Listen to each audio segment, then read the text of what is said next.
Alors le shiatsu, c'est une pratique qui est basée sur la médecine chinoise. Donc c'est un soin corporel sur lequel on va exercer des pressions sur le corps du patient en suivant les trajets des méridiens d'acupuncture, en travaillant aussi sur des points d'acupuncture, parce qu'on va sentir s'ils sont trop pleins, trop vides, s'il y a des tensions. Quand il y a une douleur en général, c'est que l'énergie qui normalement circule correctement dans nos méridiens, là elle ne circule plus très bien.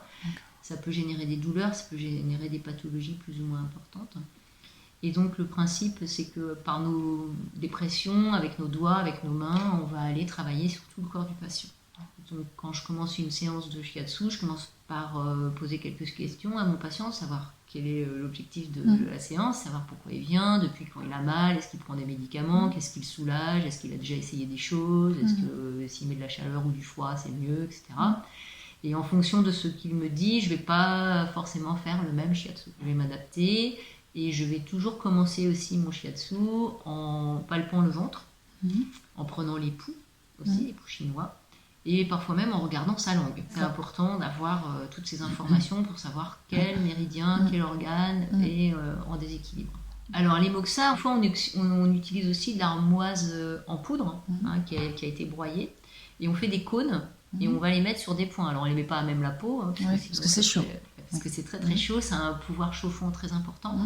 Et ça permet justement de diffuser la chaleur, par exemple dans le ventre. C'est souvent des points du ventre qu'on peut chauffer pour relancer quand les gens sont très très fatigués. On appelle ça allumer le feu sur la montagne. On fait des petits cônes qu'on allume et on met ça sur une tranche de gingembre, à même la peau.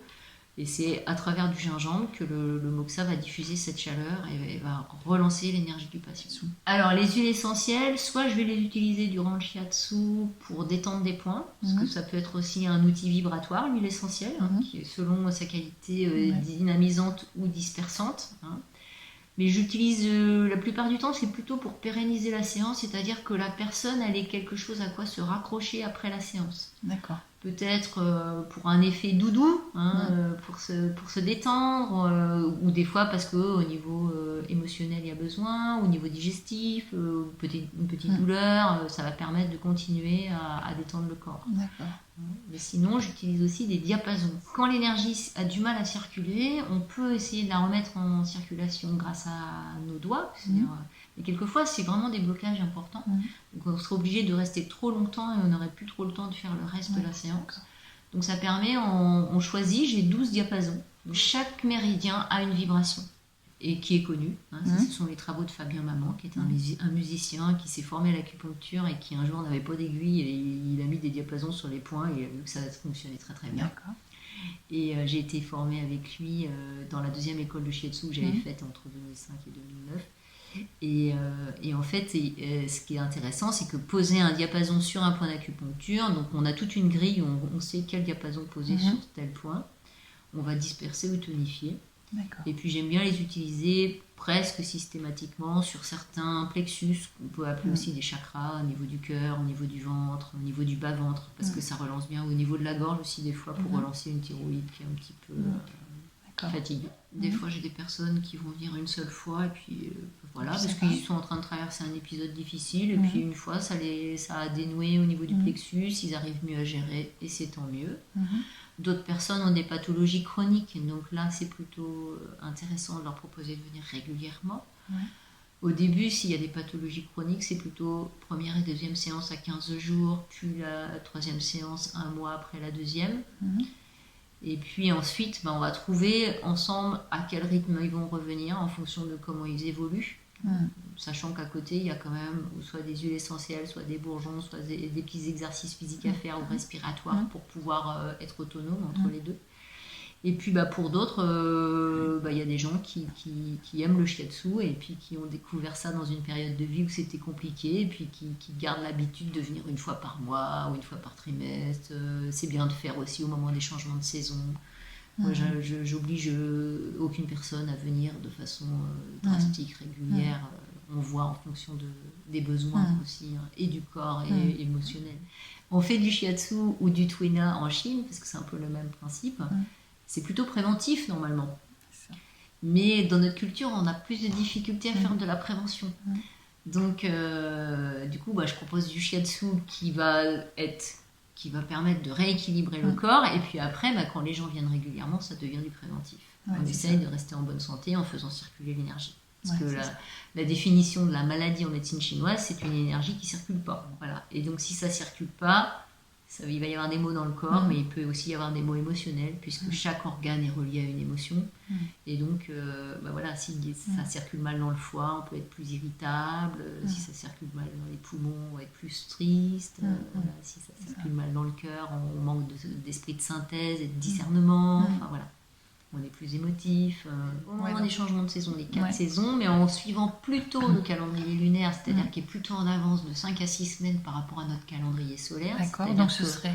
C'est-à-dire en février plutôt que le 21 mars, c'est-à-dire au moment du nouvel an chinois.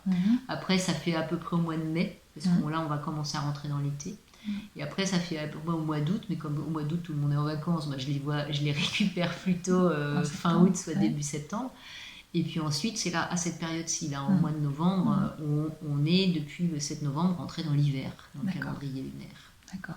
Et donc on sent qu'on a plus besoin de s'intérioriser, qu'on fait un peu comme la nature, on ralentit, etc. Alors, ça se pratique habillé. Et le patient s'allonge au sol sur un futon, si on veut faire je pratique le shiatsu traditionnel, c'est-à-dire qu'il se fait au sol sur un futon. Le futon, c'est un matelas de coton. Donc c'est un matelas où il y a 3 épaisseurs de coton. C'est confortable. Très confortable. Et moi, je suis à genoux à côté de la personne pour pouvoir exercer les pressions et aussi protéger mon dos et que mes pressions ne partent pas que d'une force de mes épaules ou de mes bras, mais partent plutôt ce qu'on appelle le hara, le tantien pour les Chinois, c'est-à-dire mon centre de gravité au bas du ventre. Donc c'est la posture la plus adaptée pour faire du shiatsu, qui amène un petit jogging ou un petit t-shirt. Voilà, une tenue pratique et confortable. D'accord. Eh bien, merci. Merci. Alors, la méditation, moi, c'est quelque chose que j'ai rencontré il y a 20 ans. À l'époque, j'étais commerciale et très speed. Donc, il était temps que je rencontre quelque chose pour m'apaiser. J'ai eu les bienfaits tout de suite. Donc, j'ai pratiqué. Depuis 20 ans, je pratique tous les jours. C'est devenu presque un art de vivre, parce que maintenant, depuis 10 ans, la pleine conscience en même temps. Et je sentais tellement en moi tous les bénéfices que je voyais mes patients en grande souffrance et je me disais le shiatsu c'est bien, ça les apaise, mais ils sont obligés de revenir souvent et j'aimerais bien qu'ils soient autonomes et qu'ils arrivent à trouver eux-mêmes leurs propres ressources pour arriver à s'apaiser sans avoir les béquilles des huiles essentielles, etc. Et la chance, c'est qu'on a une association qui s'est créée sur Caen, qui est gérée par 2 psychiatres canés, qui utilisent la méditation de pleine conscience pour gérer les états anxieux et même pour les récidives de dépression.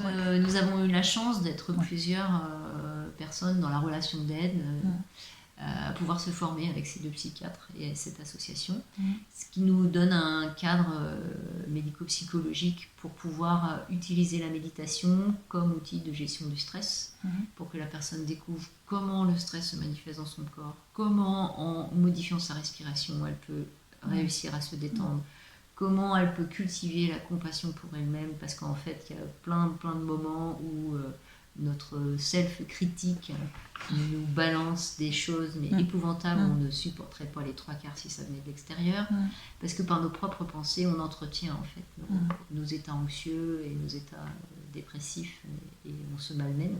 Et donc c'est vraiment un outil qui nous permet de faire une véritable connaissance de soi et de se... Voilà, j'ai une de mes patientes qui me dit mais si j'avais pas eu la méditation pour traverser les épreuves des derniers mois, je sais pas si je serais encore là. Tellement elle avait des angoisses qui l'emmenaient, comme elle disait, nowhere. Donc c'est vraiment quelque chose qui est génial pour ça, parce que le shiatsu va aider à rééquilibrer, et si la personne arrive à trouver l'impulsion de se dire je vais au cours mais je pratique régulièrement à la maison, mais c'est quelque chose qui est très transformateur de l'intérieur. Donc, voilà. Des fois je fais une séance de shiatsu avec une demi-heure de méditation juste à suivre, pour que les gens, en plus ils sont déjà bien détendus, donc c'est plus facile pour eux.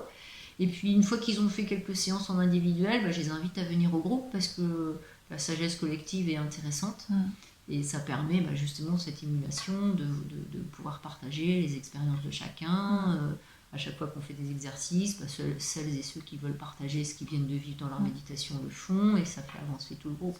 J'ai des groupes hebdomadaires, par exemple, où là, on peut venir quand on veut, du moment que je le sais la veille.